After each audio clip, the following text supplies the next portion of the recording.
Hello and welcome to episode 16 of Lessons Learned. I'm Dillon. And I'm Evan. And today we will be talking about shamans and revolutionary heroes. Feels like World of Warcraft.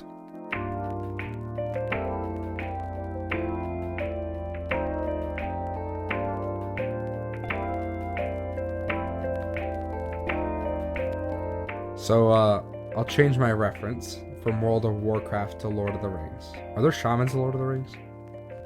I don't think there are in the movies. Okay. There might be in the books. Well, I tried to be clever, but please tell. So you said shamans and revolutionary heroes? Yes. So Okay. this is another continuation of our anomalies and events from 2 episodes ago. Okay.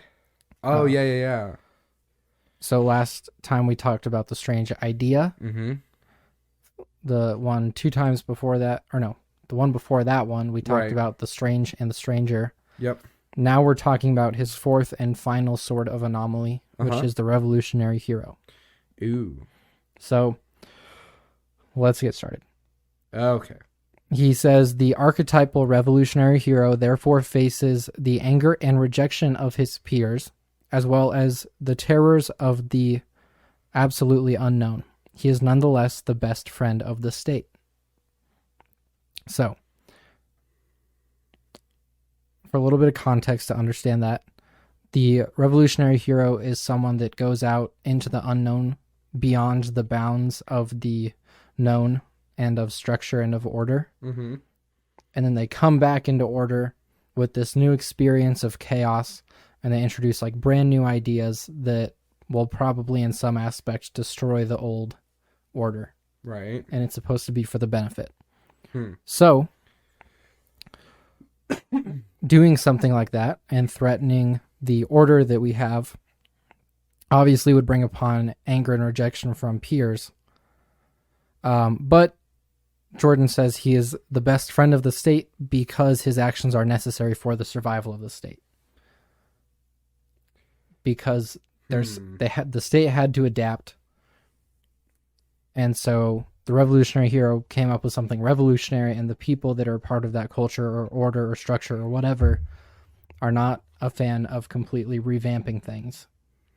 But with the revolutionary hero, those things are still necessary for the state to survive. So they're going to have to like get over it. I'm very conflicted because you remember telling me about the kind of the hypothetical story of like the Garden of Eden has walls around it, and there's people that don't remember why the walls are there. Mm-hmm. That was JP, right? Mm-hmm. You see the line I'm drawing, right? Yeah. For those of you that don't know what I'm talking about, Jordan Peterson talks about a hypothetical wall around the Garden of Eden that's there to keep them safe, to keep the bad guys from getting in, and to keep them in the safe area. Operate freely within the garden. And people forget why the wall's there, so they start casting stones at the walls and basically destroying the walls, which destroys their ability to operate freely because now they have to handle the threats from outside the walls. So that statement of this revolutionary hero feels maybe just a tiny bit contradictory. I'm confused about it. Okay, I feel better now. Yeah. So we'll see if throughout this he can explain it better. Oh. But I'm going to leave you in that frustration and this pool and confusion. Of sadness. Yeah. Oh, okay. Okay, so he equates the revolutionary hero to the shaman, the like ancient shaman. Like a literal, like what I'm thinking about. Like shamanism shaman. World of Warcraft shaman. Sure. Close enough. Like mythical shaman. Yeah. Like RPG shaman. Yeah. It's like a historical figure, but yeah, like the medicine man. Okay. Interesting. Things like that. Huh. Okay. So, he says the widespread practices and viewpoints of shamanism constitute a cohesive philosophy, so to speak, embedded unconsciously in behavior and image. This ritual philosophy comprises a set of observations about the nature of radical personality transformation and a set of practices designed to bring such alteration about. So he's saying that the shaman all represent this single kind of cohesive philosophy. Mm-hmm. And that philosophy is all about radical transformation. And what he's going to kind of go through is how shamans go through their own personal radical transformation. Mm-hmm. And we'll go through how they do that and all that. But they go through this and then they come back to the culture, and then they can act as like a guide for the people because they've had all these new personal experiences and stuff like that. And that's kind of what the revolutionary hero is supposed to do.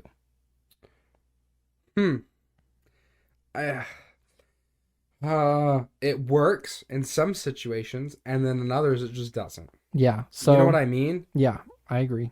Okay. One of the things that happens with these shamans and therefore revolutionary heroes in general, mm-hmm. according to him, is that they go through a period of creative illness. And this period of creative illness can look like depression, neurosis, psychosomatic ailments, or even psychosis. It's like insanity. Okay. The hero suffers from feelings of utter isolation, even in his day-to-day life, surrounded by normal people, and he emerges from his ordeal with permanent transformation in his personality and the conviction that he has discovered a great truth or a new spiritual world. You know what this kind of reminds me of? What? The story of Jesus and the 40 nights and 40 days in the desert. I didn't make that connection. Well, I just did. That's a good one. Yeah. My reading of this was mostly critical, so. Okay. Well, I'm the fun and free-flowing one. And that's why you read the Jordan Peterson, because I couldn't. But yeah, does that not sound like Jesus going into the desert for 40 days and 40 nights and then coming back so he can teach the people better? It kind of does. Yeah. Huh. Wow. So. But there's going to be some distinctions later on. I'm sure there will be, but I'm saying like the abstraction of what he's getting at. Mm-hmm. He could just say, hey, you know that Christian thing, that religion, that Christianity thing? Read the Bible. Yeah, but there's going to be quite a few differences. Sure, but I would say that's beyond the essence of what this thing he's talking about is. You know what I mean? Mm-hmm. Like, and maybe I'm wrong. You've read it, I haven't. I'm just speculating at this point. I think there's some loose connections. All right. But he gets into some pretty out there territory. All right, well, let's go. So, he says that these shamans or revolutionary heroes are not just ancient, but there's also modern ones. Like Jesus? No. Oh. Many of the 19th and 20th century figures recognized unquestionably as great, Nietzsche, Darwin, Dostoevsky, Tolstoy, Freud, Jung, and Piaget, were additionally characterized by lengthy periods of profound psychological unrest and certainty, which is that creative illness. So he's saying that some of these people that are considered great in the past 200 years, they went through this shamanistic creative illness. So I'm just going to read you what I wrote. I know that all of them did not believe in God, which could be an important connection. Okay. Many of them were against the idea of God as they thought rationality was more important, as well as that rationality and Christianity could not go together. That's what we learned with Tolstoy last episode. So we'll get into more issues later on, but I don't think that a lot of these people were great. I think they had some profound impacts, but I don't think that the impacts were necessarily good. Well, based off of the last episode, what Tolstoy said, was that like one of his most profound thinkings? I don't know, and I know he's super famous for War and Peace, which is his book about, I think never read it, but okay. I think it's when Napoleon attacks Moscow during his Russian invasion. Okay. In like 1813 or something, or 1814. Oh boy. And it's about this like family that's there and like all this political drama and social drama and stuff like that. But it's super long, but he was always considered a really good writer. Dostoevsky was a writer as well, a Russian writer. And, you know, Nietzsche's a philosopher, God is dead guy. Darwin, theory of evolution, Mm-hmm. Freud, psychoanalysis. Wasn't Freud also the one that like founded the like gender ideologies? Or am I thinking of a different guy? No, he didn't really, but he definitely He was the one laid. doing the weird practices. Well, right? he laid the groundwork for later people. Okay, that yeah, then it is the guy I'm thinking about. Yeah, so he pretty much thought that culture was defined by what it doesn't allow. Mm-hmm. And he also thought that humans were primarily sexual in nature, and that they like go through the different stages of development are explained by like social or sexual stages of development. So like the first one with infants is oral, because like when they breastfeed and stuff like that, I don't like where this is going. it's like no, he tries to make all of it sexually based. So I think there's a problem with a lot of these people. So I have issue with the fact that he calls them revolutionary heroes, because that but this makes me question the whole idea of like what the revolutionary hero is and whether or not it's like a good thing. And he absolutely says it is, because right, it's I necessary. don't care what he says. I'm trying to figure out what I think. Okay. So my point is like if those are what he's saying is a revolutionary hero, then I'm gonna lean on the fence of it's bad. And I think that there can be good ones. Sure. I think that Well, George Washington.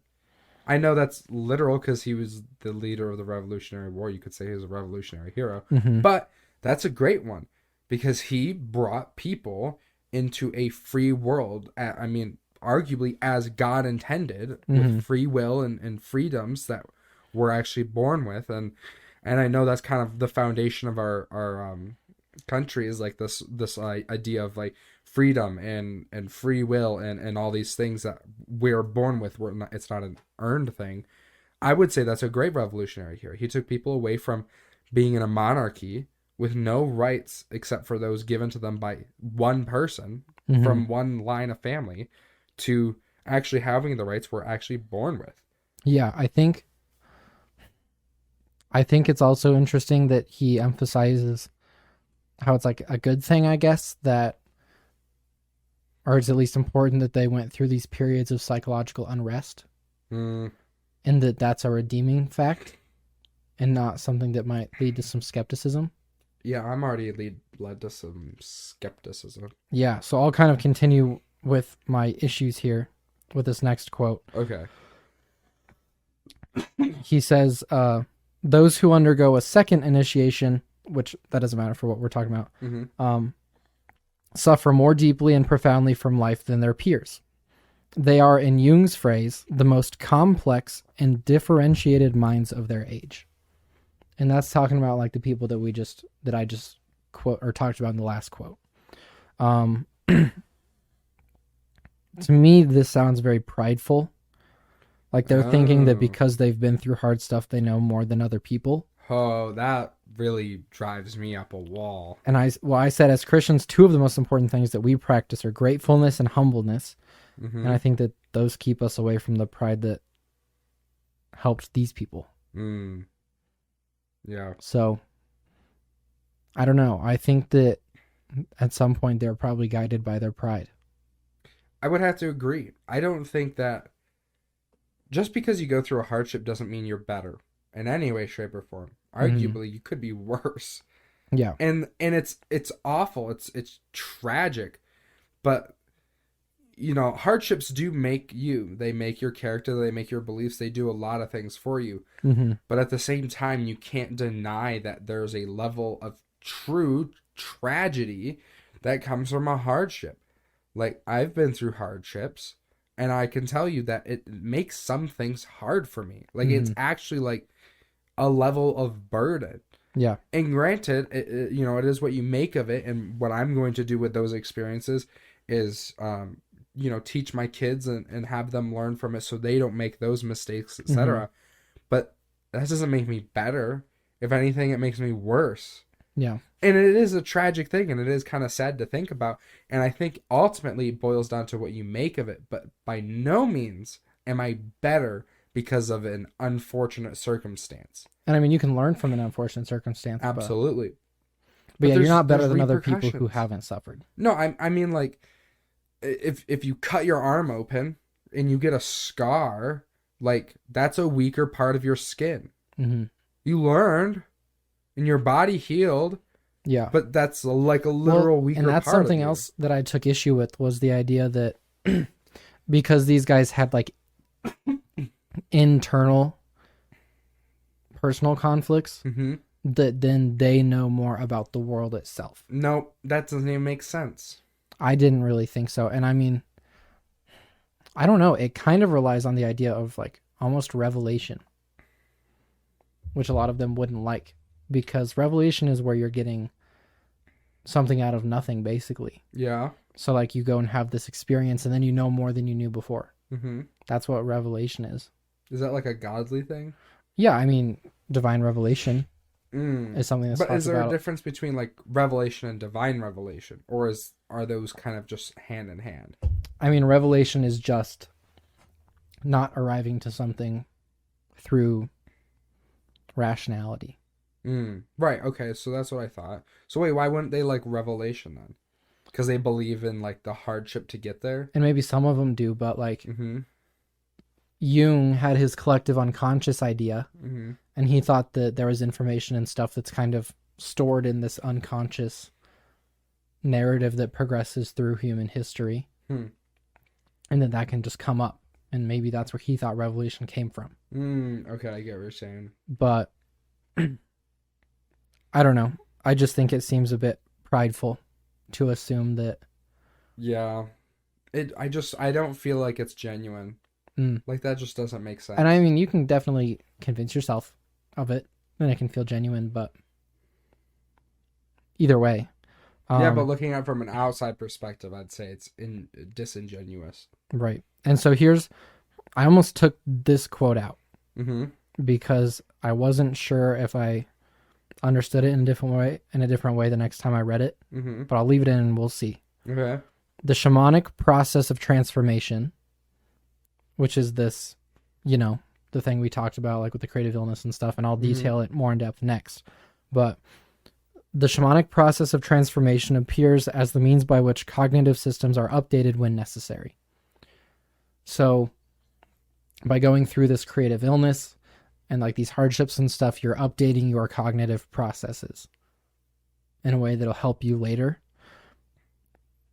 What I said originally, and I think I still agree, is I don't see how anything is being updated if you're removing the barriers that existed previously, which was the point of this, if you remember from the beginning. Right. Is that they're moving past the barriers of tradition or culture or whatever. Right. I don't see how anything's being updated if you're removing those, because then you're not building off of anything. Yeah. You're starting something new. And I mean, you can use your previous knowledge of the old one, of the old tradition, but the whole point is that you're moving outside of it.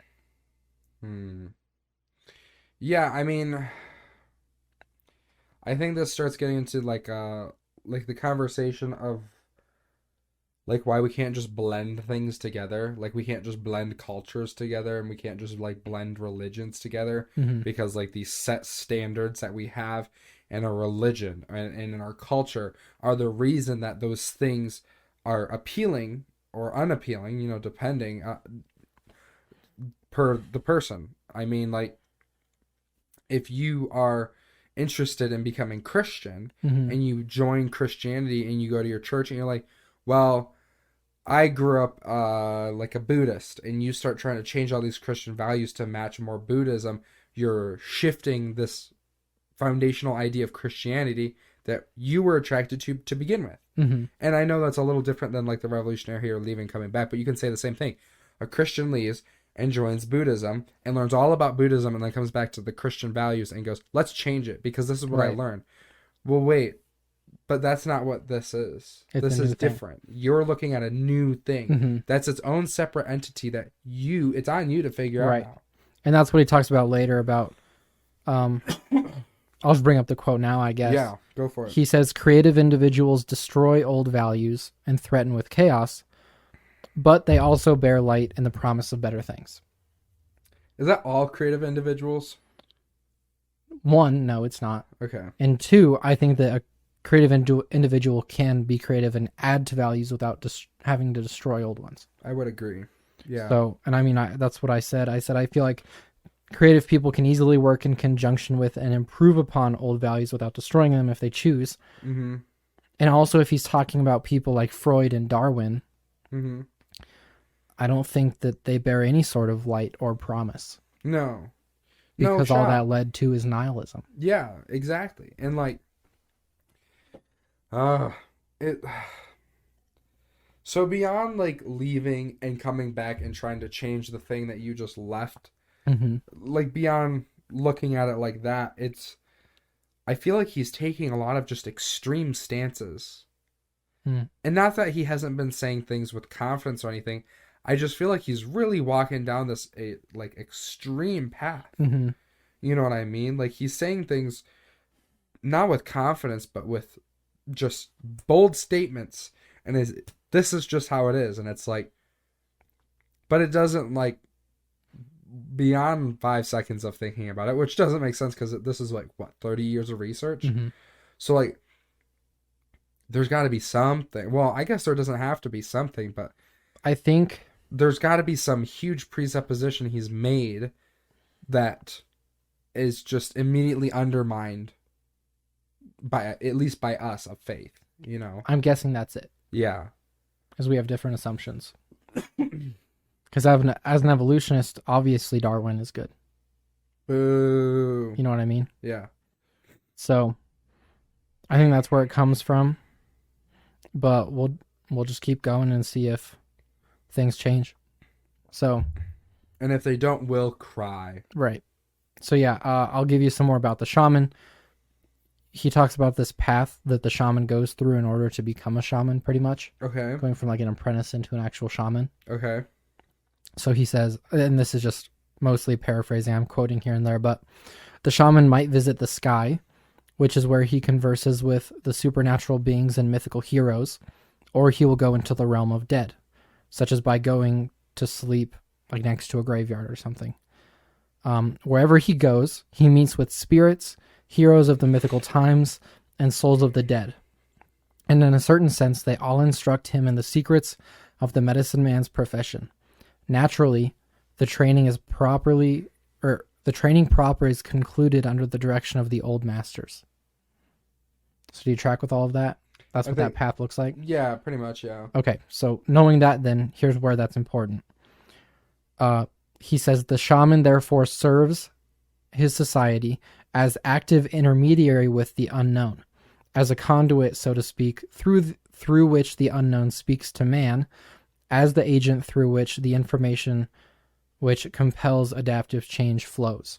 So he goes and he has this symbolic death and resurrection by going into the underworld or going up into the sky and talking to spirits or whatever, and then coming back.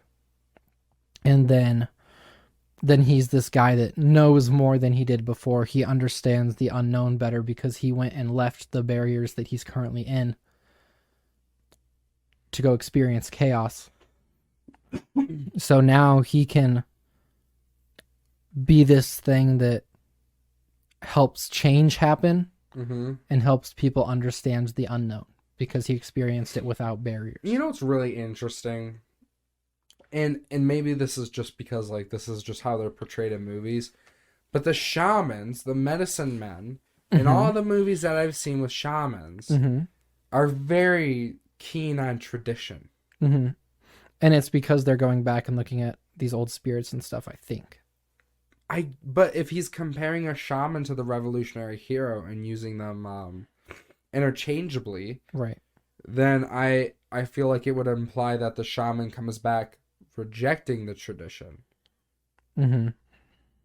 So either because he definitely uses them in conjunction, correct? It seems like it. Like, I mean, interchangeably. You've heard what I'm talking about. Right.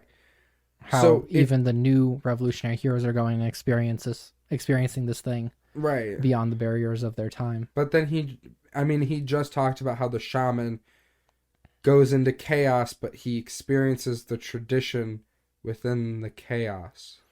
And I don't know and if then it's comes like back and changes the tradition by adding to the same tradition, the tradition that already exists.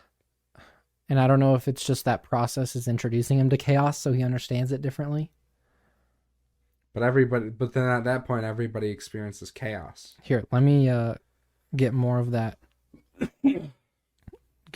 quote for you. I really hope I did just kind of break this, because then I'd feel like a smart boy instead of a dumb boy.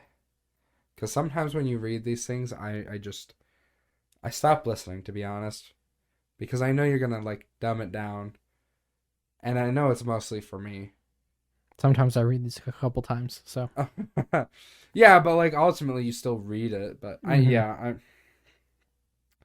I still think about that one time when you first read a JP. Well, not the first time you read a JP thing, but you read a JP thing and did like your first analysis, and you're like, "Yo, here's this thing from JP. Read it, and then I'm gonna give you my analysis of it." And I misunderstood, and I also analyzed it. And you're like, "Well, the point was that like you listened to my analysis and let me explain it to you." And then I kind of felt bad that I did that. I don't remember that. I remember it, and I still feel bad about it.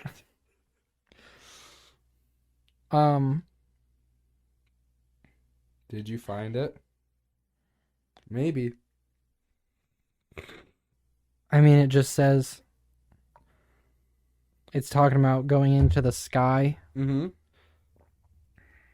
or going into the realm of the dead, Mm-hmm. or being roasted in or at a fire.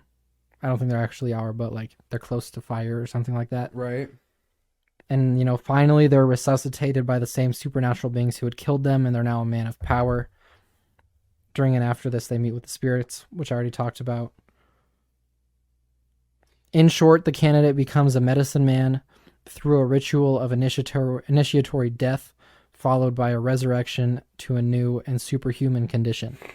But didn't it say something about following the masters that came before them? Yeah, Yeah. That's my point. as they still get taught by the old ones, yeah. So he's saying that the revolutionary hero and the shaman use interchangeably and in conjunction with one another about leaving tradition to experience something new and coming back with these new ideas, yet the shaman themselves don't do that. Yeah.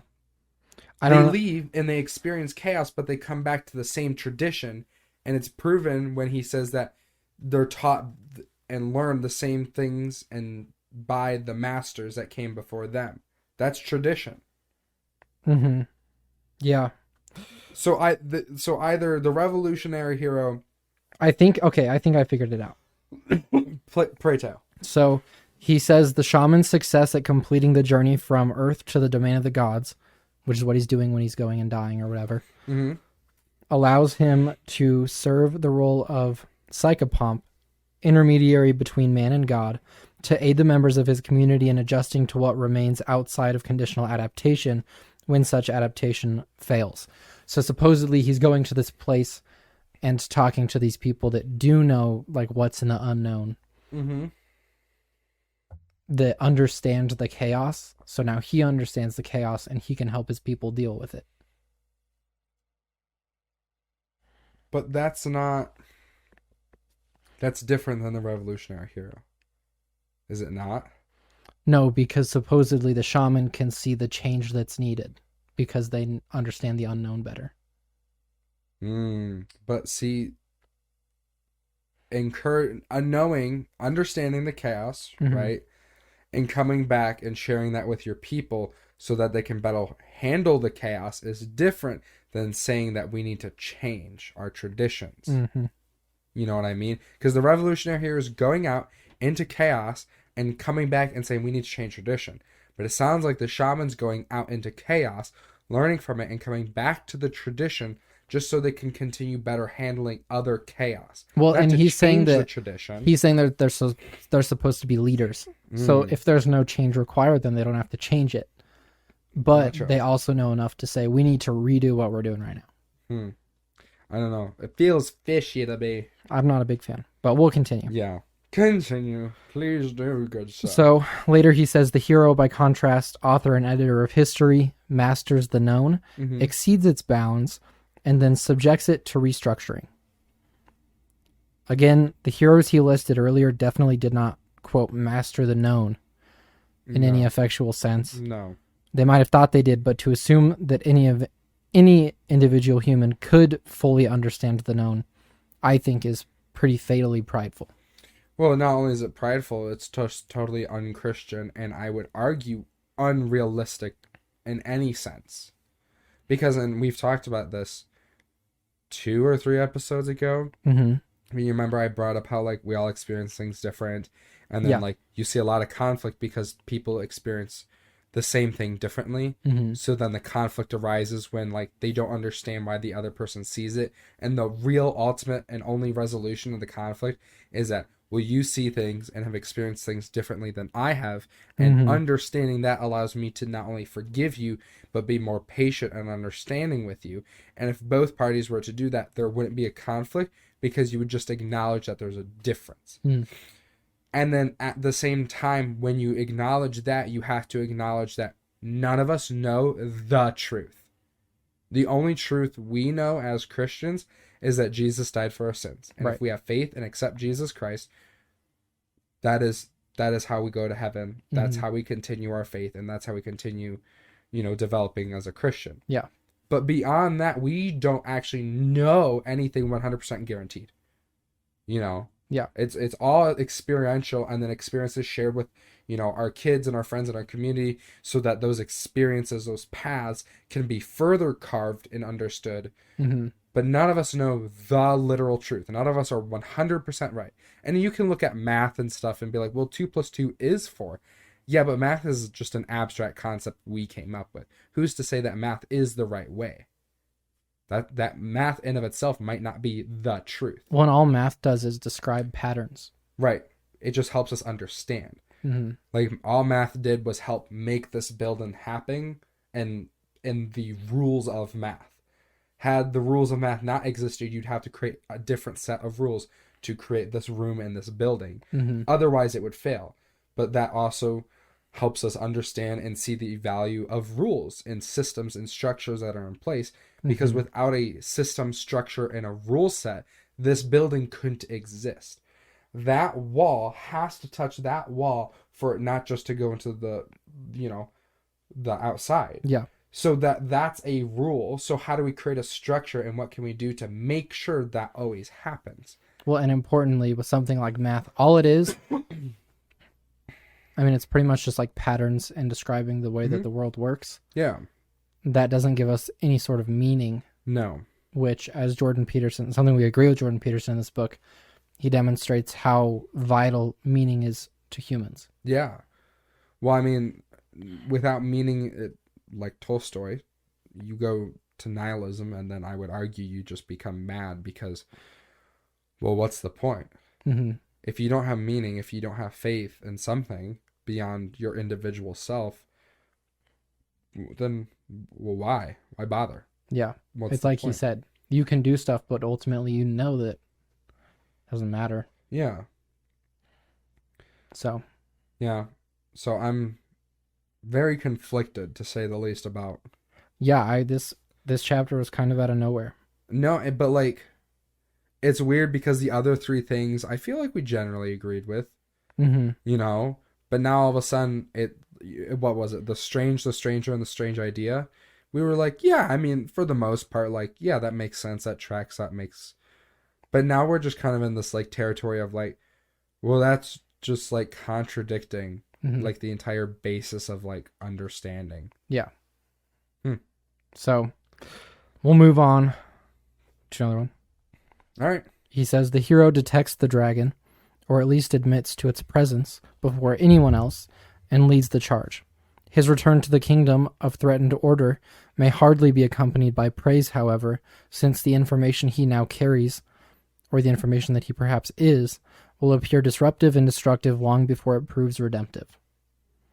So what he's saying is that this hero can go out and figure out what this threat is that's in the chaos currently. And he can come back and tell people about it, and he can be treated with, rejection and everything, and a lack of praise, because maybe in the short term it'll seem like it's disruptive and destructive because it's trying to, or what's necessary is a reformulation of like that order. Mm-hmm. So people are like, no, that's bad. We need to keep it the way it is. And what he's saying that is that in the long run, that thing can prove to be redemptive. Like there was the change that the people didn't like, but just maybe that was necessary. Mm-hmm. I think I agree with that, but he's not saying maybe. But he's saying that that's like how it works. That's what the hero does. But I still have a problem because that information can be absolutely destructive. Yeah. Like Freud's idea that humans are primarily sexual, and that culture is defined by its suppression of that sexual nature. Like that's a destructive idea. Yeah.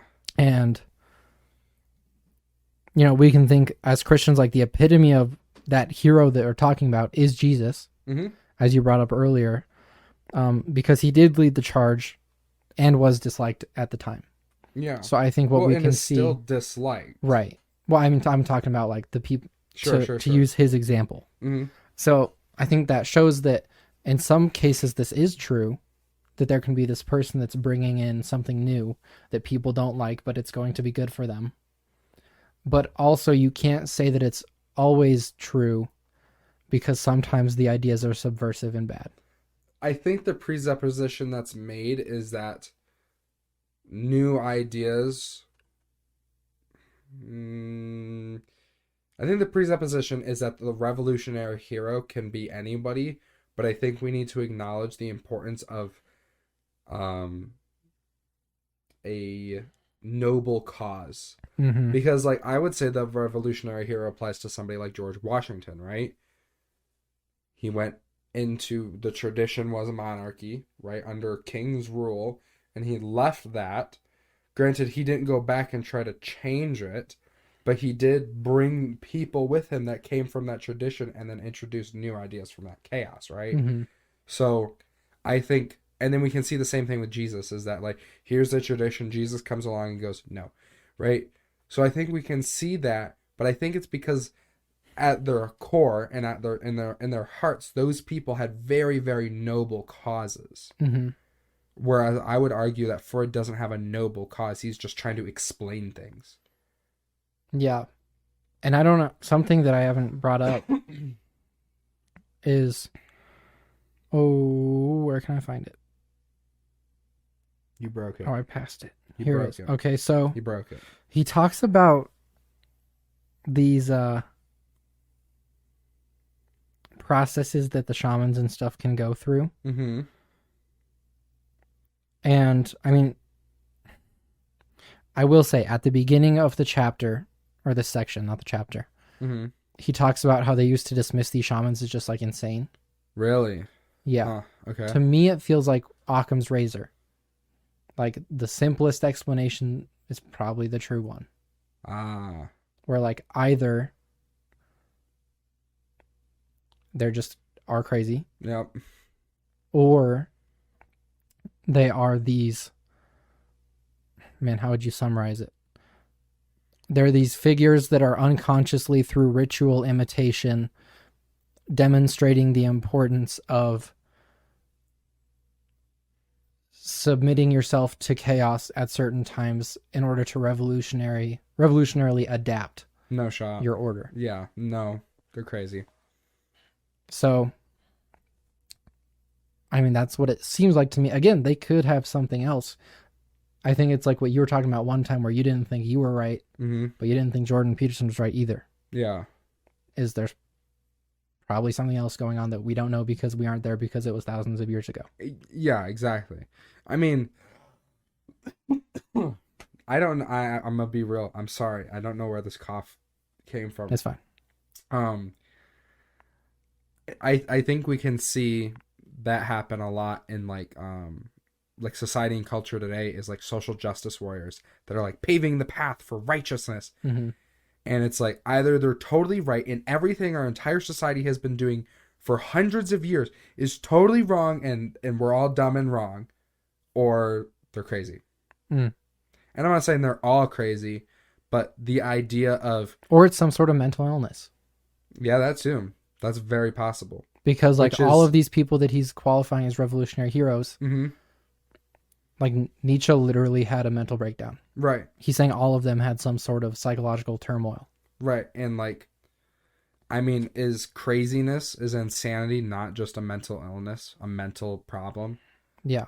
So, I mean, I think it tracks because what's more reasonable that our entire culture and society uproots itself? Every religion and every belief is completely wrong from its very ground structure and up, and that we need to uproot everything and change it because a small group of people with a loud voice said so? Or are they just wrong? Mm-hmm. And I don't see how the country has functioned this far. Mm. And I don't see how, like Christians, I don't see how Christians have gone with the Bible for 2,000 years. Well, And most now the all of a sudden West. we're just wrong. Right. Well, and it's most. I mean, it goes to what we talked about earlier: is that there's just different presuppositions about the way that the world works. Right. Once you get rid of the net that is the hypothesis of God, Mm-hmm. who knows what happens? Yeah. And like that's just a huge problem to be like Mm-hmm. trying to overcome, is just like, well, I don't believe in God, I'm going to dismiss that. It Right. just everything starts falling apart because if you can't understand the importance and value of rule or a structure, well then everything can be undermined. Right. And then it collapses, and then we have anarchy, and, Mhm. and that's just a society I don't want to live in. Right. And plenty of people don't want to live in that. And if you think we should, there's other countries that are So in anarchy. I do want to get one more quote in Okay. that we can end on Mm-hmm. and talk about this for a little bit. He talks about traditionalism that fights against the hero. Mm-hmm. And so this is that. It's kind of what I'm rooting for at the moment. But this is a very more tyrannical one. Okay. This arrogant traditionalism, masquerading as moral virtue, is merely unexpressed fear of leaving the beaten path, of forging the new trail. The entirely comprehensible but nonetheless unforgivable shrinking from destiny as a consequence of lack of faith in personal ability and precisely equivalent fear of the unknown. So this could be like the King of Gondor, Yeah. like we brought up last time. This one that's really just afraid of doing new things because, he doesn't want to accept that there's other possibilities and stuff. So first of all, do you understand the quote? Yeah, and I'm annoyed. So I think it's a fine quote. There's people that are stuck in tradition when things need to change, Sure. and that's downfall. So I think that's what he's talking about here. Mm-hmm. This is what I wanted to talk about in regard to that quote. Okay. I feel like this is complicated as a Christian because on one hand, the word of God does not change, Mm-hmm. but on the other, there are parts of life where we do have to accept change. The difficulty is, therefore, making sure that we understand what God wants from and for us so that we can know which things are okay to change. Yeah. So I wanted to get your thoughts about that. Well, I mean, I think that's the important thing about being Christian, and maybe the fun thing about being Christian is understanding God's will and applying that to like today's cultures and ideas, and navigating that and figuring that out. Which it kind of reminds me of something that we had talked about like a while ago, and that you had mentioned, like, well, does the spirit of what you're doing reflect God's will? Mm-hmm. And we were talking about just different things that we were navigating, like cursing. And my point was like, well, they're just words. And you were like, right, but does that reflect the spirit of what God wants us to do, which is to use our words to create and to love? Is that, and while they are just words and like people have attributed meaning to, like shit used to mean ship high in transit. It was used for manure, cow manure, because of all the methane gas, so they had to ship it high in transit on a cargo ship. But now we use it as a curse word all the time. So it's like, on one hand, it's like, well, that it doesn't mean anything because it's a arbitrary meaning that we assign to an acronym, You're like, but does that reflect the spirit of it? Mm-hmm. I think that's a good question to ask ourselves on a lot of things we do. Is it reflecting the spirit? But I also think you can get too carried away with it. Mm-hmm. I think you can definitely be like, well, does this reflect the spirit? Should I be doing this and this and that and this and that? And I mean, like, if you're hanging out with your buddies and you're joshing around and you're shoving each other and you're, you moron, you did this, da da da. It's all lighthearted fun. But then you can overanalyze, well, does that reflect the spirit? Would God want you to call your friend a moron? It's not. That's not what you mean by it. Mm-hmm. That is lighthearted fun. You're being genuine. Like, oh, you moron, you missed the shot, like we lost the game, but it's all in lighthearted fun. So I think it's the balance of understanding, well, what's the intention behind everything? And then that goes down the rabbit hole of your intentions. And what do you think about the figuring out where things are okay to change? I think kind of what I was talking about, like understanding the core of something, and then, I don't know, it's hard to put a definitive line on it. It's not an easy question. No, and I think that's a part of the reason it's important to be called to community. It's important to know the will of God, the word of God, and where we're trying to go. Because, like, you can change things and be very drastic about it, and then you can change things and be very subtle. But it doesn't matter, because what matters is that you're, in our eyes, that you're aligning your path and trajectory with the will of God and what God wants for us. Mm-hmm. And even then, that's difficult to do it alone, to do it with just the two of us. So, like, I think ultimately, when should you be doing change? When should change arise? I think when it makes sense, and when it makes sense to more than just one or two individuals. Mm-hmm. I think if you know some people that you can look up to for guidance, and take everything with a grain of salt, but I think if there's people that you can look up to, there's people that have experienced life and are wise and are credible, take that with a little bit more weight than somebody who's, just your buddy. But I think it's just preposterous to figure it out just by yourself. Just do it. Mm-hmm. It just doesn't work. You crumble. Yeah. Well, and trying to do that is probably a bit of pride. Yeah, absolutely. Thinking you can. So I think it just ends up falling onto yourself. Yeah. Like we've discussed before, looking to your individual self. If you're in an empty room and you're looking for something, you're not going to find it. It's an empty room. Mm-hmm. So it's like you have to look beyond yourself. Yeah. I think that's probably the most important thing. Indeed. Good way to end it. Thank you. Do you have anything else to close? Nope, I just wanted to end with that question. Okay. Nothing better than what I said? Not. No, I mean, I think you covered it well enough. I could bring up different points, but I was curious about your opinion. So. My ending was just that good. So, speaking of pride. Yeah, right. Well, if you got nothing else to say, I got nothing else to say.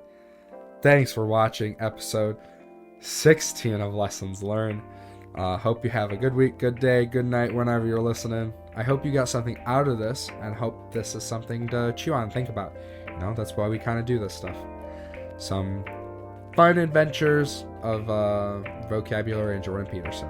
Mm-hmm. We will see you next week for yet another episode of Lessons Learned. Bye. Bye.